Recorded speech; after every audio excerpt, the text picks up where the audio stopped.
Hello, I'm Sunil Sharan, author of the book myLife Framework, a model for a successful life based on the yoga principles. In this video, I want to provide you some context for this book. As the name suggests, the central theme of the book is a framework that anyone can utilize to structure their lives. This framework or model is illustrated based on the yoga principles.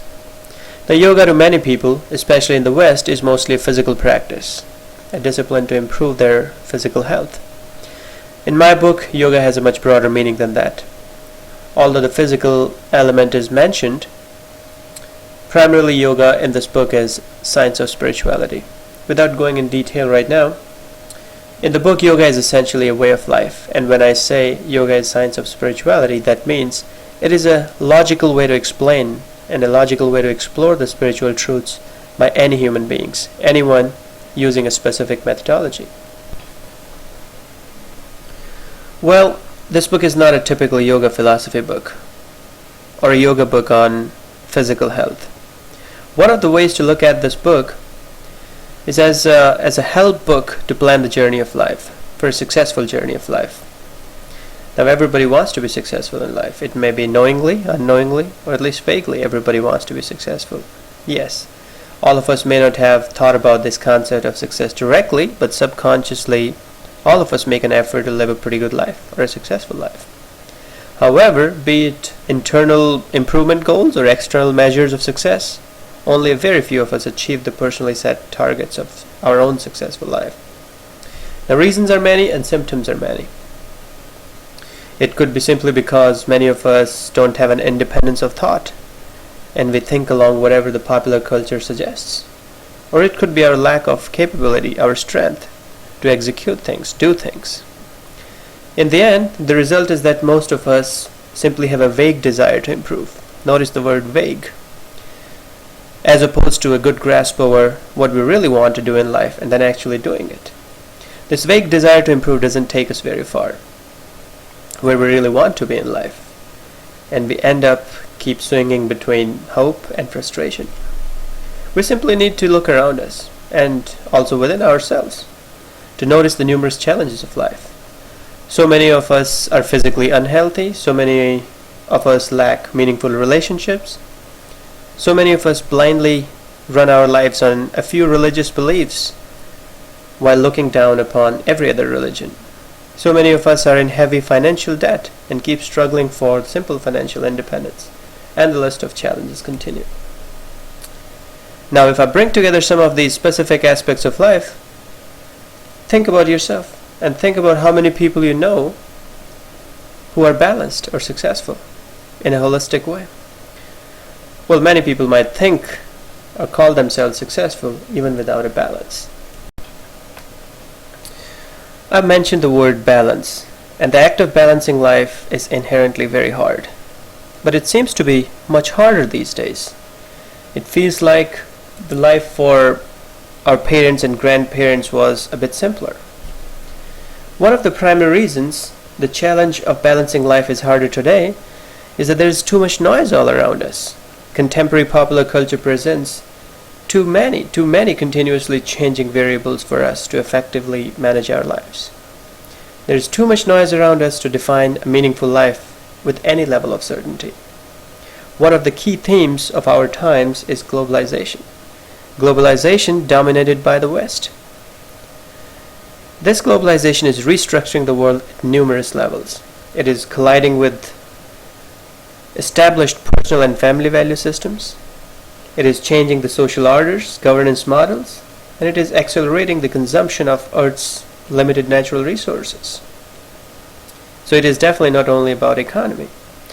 By the way, I'm not suggesting that globalization is good or bad. All I'm saying is it presents too much noise for us to define and live a successful life. Think about the values the globalization is disseminating across the globe. Individualism, consumerism, instant gratification. Well, this is not a recipe for the peace of mind. Also, with globalization comes a comparison for success which is global. Now we don't want to be only as successful as our successful neighbors or relatives. Too many people want to be as rich as Warren Buffett and Bill Gates because comparison is global. Too many people want BMWs in their driveways. That's simply just not possible. Now, if you consider growing population and depleting natural resources, it is hard for me to see a sustainable operating model at macro level. Well, I haven't done due diligence for the macro factors, so please take my comment at society level with a grain of salt. But I'm convinced that contemporary popular culture is definitely not a friend for the peace of our minds, and definitely doesn't help us define a successful life in any meaningful way. Now, most of the guidance on living a good life, at least what I have come across, seems to be either a bit incomplete, not basic enough, and primarily provided for commercial reasons. This is specifically true in the West. Based on a Forbes report in January, about a month and a half ago, Americans spent over $11 billion in 2008. $11 billion on self-improvement books, CDs, seminars, and stress management programs, etc. To me, again, that's just too much noise. So what needs to happen? I like this quote from Einstein. Problems cannot be solved by the same level of thinking that created them. We really need to cut through all this noise and figure out what's the essence of human nature. At the most foundational level, what does successful life mean to us? Typically, it's a blend of some external measures and some internal measures. Defining success with introspection is only the first step. Eventually, we need to execute stuff. We need to do stuff to accomplish the results we want to. And that simply requires a lot of strength and needs to be supported by robust viewpoint or attitude towards many aspects of life.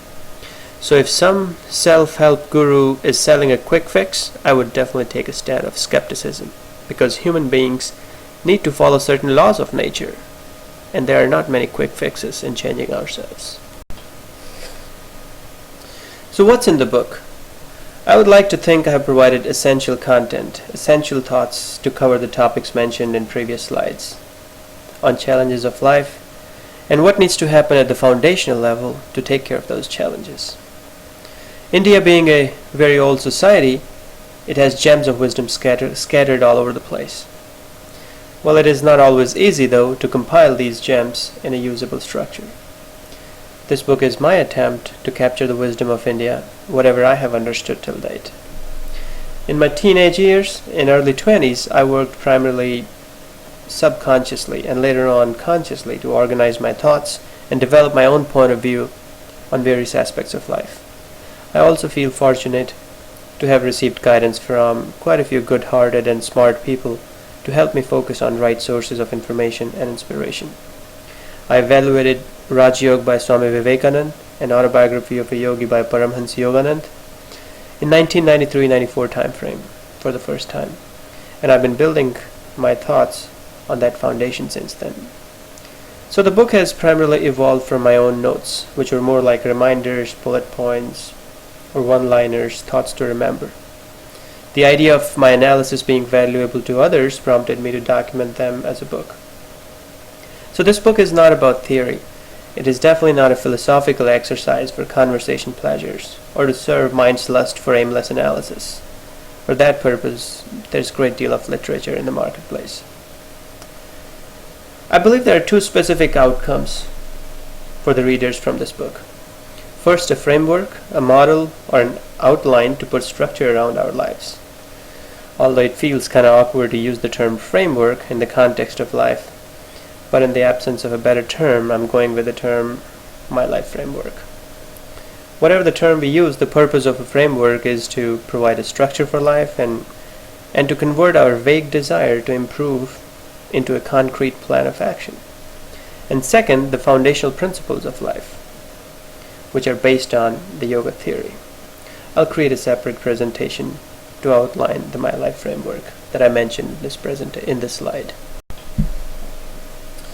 Now, although this book attempts to provide the essential concepts, principles, and a framework to structure life, this is not the end of the journey.